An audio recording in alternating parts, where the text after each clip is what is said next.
Good Good morning, morning, Liz. Facebook. Hi, Dawn. We always say good morning, Facebook. Did you notice that? We also have Yes. it because we also move this to a YouTube channel. So for those of you who watch it later, it's on Good it. It's morning, the YouTube. Shimula YouTube channel. So I We need a know little Shimula dance because we do little shimmy dance, right? on my phone I have this image of a girl dancing, and it says basically you must start each day off with a dance because um, it sets your energy right, or something like that, or gets you ready for the day. Or I have to find it. Does Mhm. swimming count? Sure. I swam this morning, dancing, High swimming, five. dancing, high five. Yeah, Mel Robbins in our high five. Absolutely. Absolutely. So for those of you who haven't joined us before, don't realize that Liz and I like to have fun. The kind of conversations that we talk about, we talk about people taking on their life and either making some sort of a pivot or a reinvention or a makeover. There's always an underlying conversation around money, and money is not always the most fun of conversations. And whoa, hello, Pumpkin. I hope she didn't flash everybody with her butt. Oh my gosh. So anyway, Pumpkin's always here to support us in our conversations about having conversations about money be more fun than they have been in the past for a lot of us. So we have been doing now the Great Resignation, Liz, for almost a month, I think. And yesterday, and even yesterday, you did it all by yourself. Congratulations, you, everybody. We're trying to. I apologize to whoever saw it. Well, Practice, right? Well, practice is part of it. And, a lot of it is when you're looking to make a pivot, you are going to wind up out on the skinny edge. And you're going to be on the skinny edge sometimes all by yourself. And that's why we're here, is to support you in giving you what you need when you're on the skinny edge as you're going through this change in your life.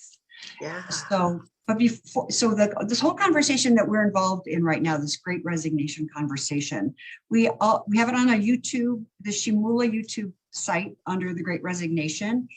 If you have an interest in some of the transcripts, let us know. But our purpose here is to support women and men, right? We are in the Women Plus community. But if you're looking at making a transition, and there's a lot of women that are leaving the workforce right now, and we want you to make that transition with power, with a little bit of knowledge. Sometimes the stuff that you don't know is what can really be problematic after you make a big jump. And Liz and I have been through the jump ourselves before it was this trendy thing called the Great Resignation. And we've been bringing on a lot of people who have gone through the process themselves or provide services for people who are in the process of making a jump. So Liz, you want to go ahead and introduce yourself and Shimula? Absolutely. So I am Liz Kitchell with Shimula. And after 20 plus years in the financial services industry, being a financial advisor, training, coaching them, I left to kind of go out and help teach the masses with regards to money, emotions, how to make money work for you. And what I was realizing is a lot of women are really having this sensation that it's really too late for them, right? Mm-hmm. So this traditional concept with regards to, retirement, saving enough and everything else it's a calculation. It's this linear concept of money. But for some people, if you don't get started, in your 20s or your 30s, and a lot of people didn't, because maybe they just weren't taught about it, they can get the sensation that it's not too late. So they got to take a slightly different approach and kind of look at what it is that retirement would look like, or what is it that, they're looking to accomplish with their money, and what's enough. And we really shimmy into what is enough. What does that look like? Right. Right. So, right. And that's when I met Dawn, and I'll have her introduce herself as well. Sure. Yeah. So I can't come at it from a very different point of view. And I have been focused on, there's a certain age group where we did not get really any money or financial training. And in fact, I think in general, our school systems are really bad about training people about money. We're really good at regurgitating things about history and science, but in day-to-day living kinds of things, that doesn't exist. And I was part of that. And I just was one of those people that's always hopelessly optimistic. It was all going to work out. And one day it didn't. I made plenty of money and all of a sudden I had to file bankruptcy. What? That was never supposed to happen, right?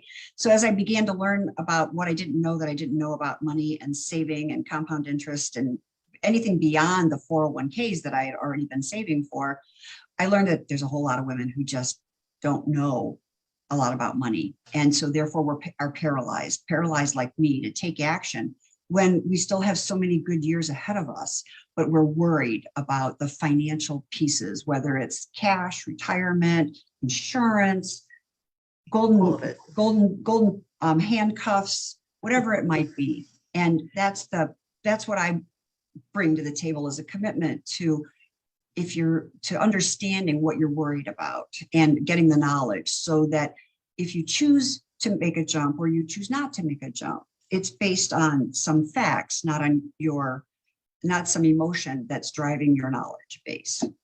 Right. So that's really what we're here about, is reinventing women's relationship to money.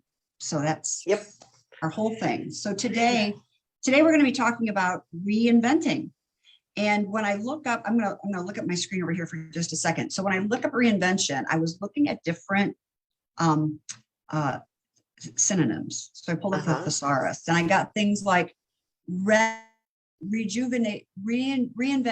is to, oh, it went away.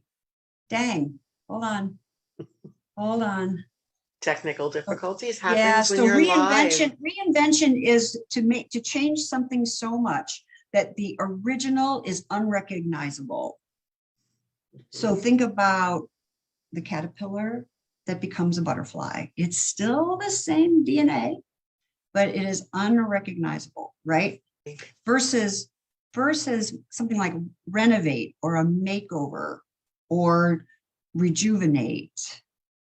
That's more about our update, right? It's still the same house, still the same living room, still the same things. You know, the core is there, right? The good bones are still there, but you have reorganized it based on what is of value, right? You didn't tear down, maybe you tore down some walls, but the house is still standing.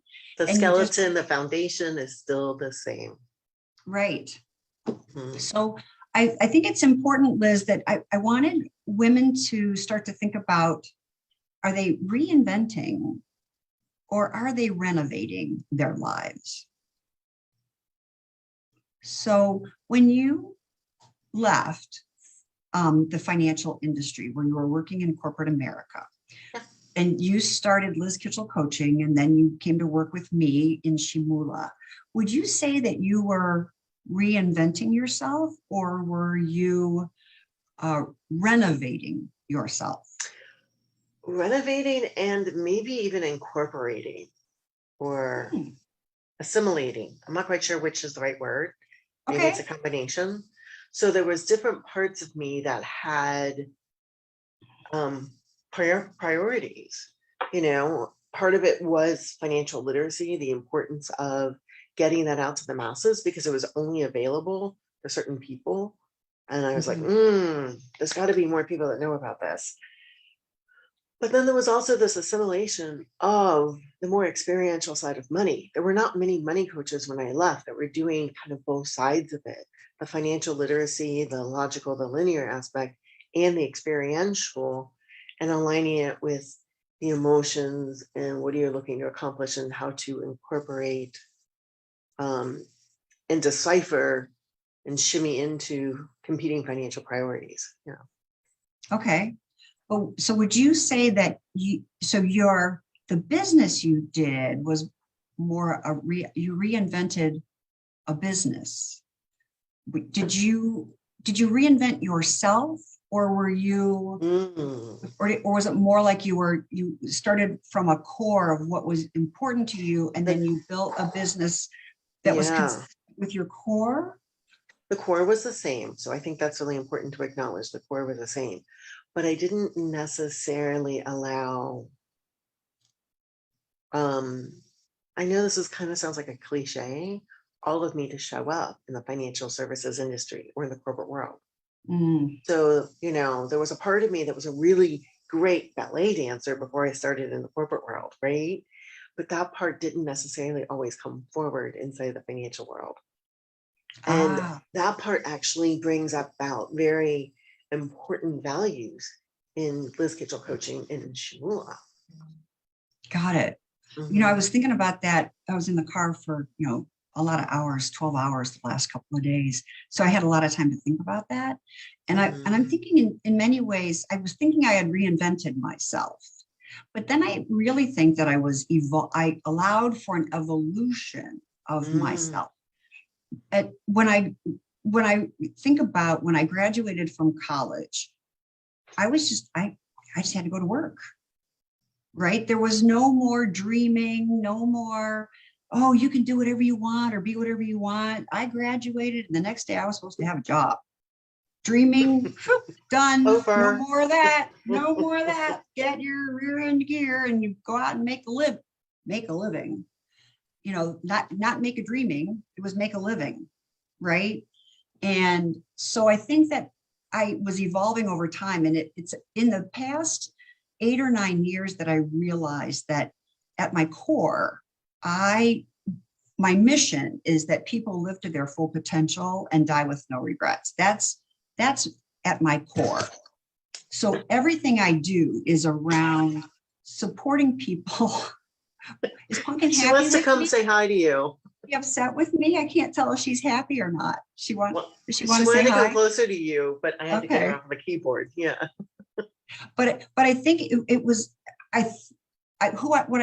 who I thought I was a woman who started out in fashion design that wound up with a business degree. That's who I was in the world.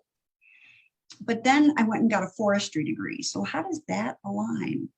Yeah. Right. And then from forestry, I wound up in the pulp and paper industry and lumber and certification. I started working on environmental issues, then into oil and gas. I mean, all of these kind of, in some ways, people would look at it and say, how did you do all of that? But it was really based on my core, which is live to your full potential, die with no regrets. And I like to build things. Yeah. And I especially love to build things as it relates to the environment. Right. And now I realize that I just love to help people build things. So when I realized that what I thought was reinvention was really evolution, because I was following the core of me, which is supporting people in following their dreams, building out what is important to them, which is very different from reinvention, because in essence, I'm still the same.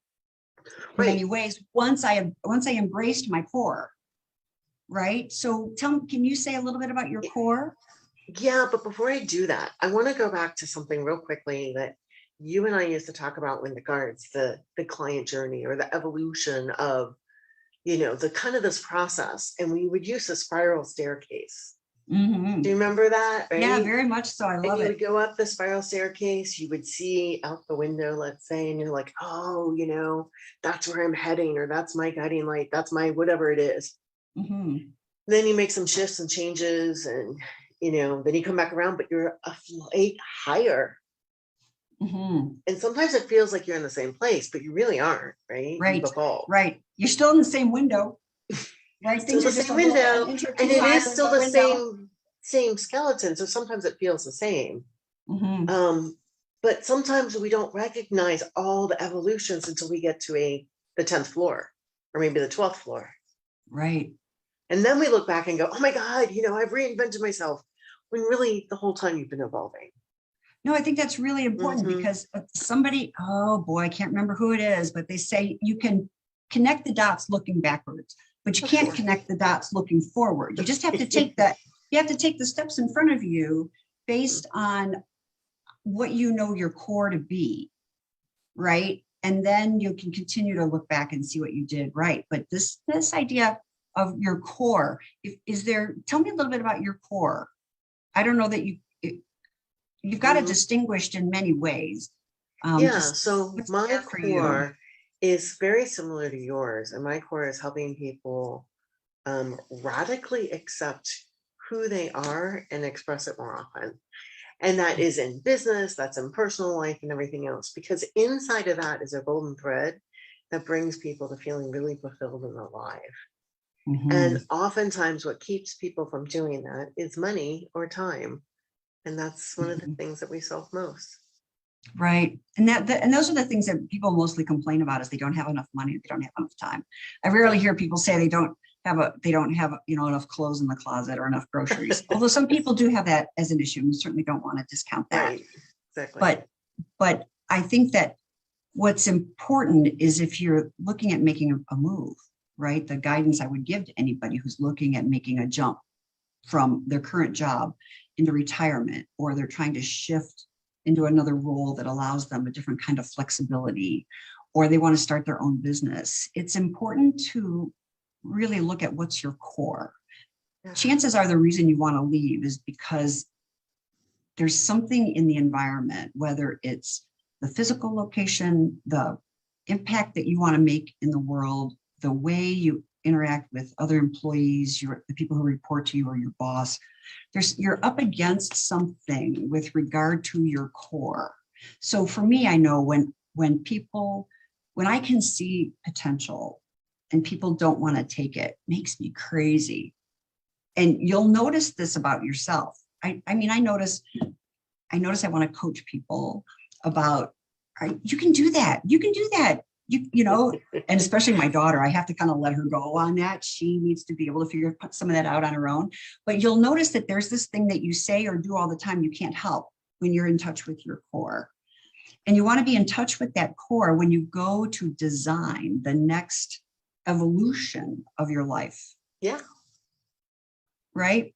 Absolutely. So what happens emotionally when people sometimes are thinking about making that happen, Liz? Yeah.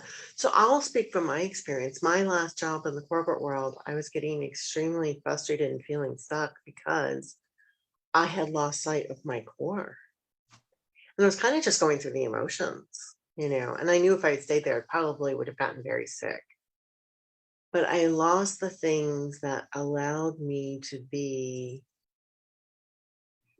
um, kind of joyous and fulfilled. I wasn't taking the time anymore to do those things.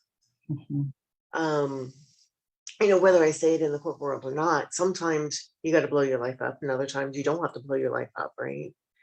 But getting the clarity of what those things are really helps. I needed to remove myself from the automatic patterns that I was in to be able to create and see um, what was looking to happen. What was the golden thread I lost sight of? Right. Mm.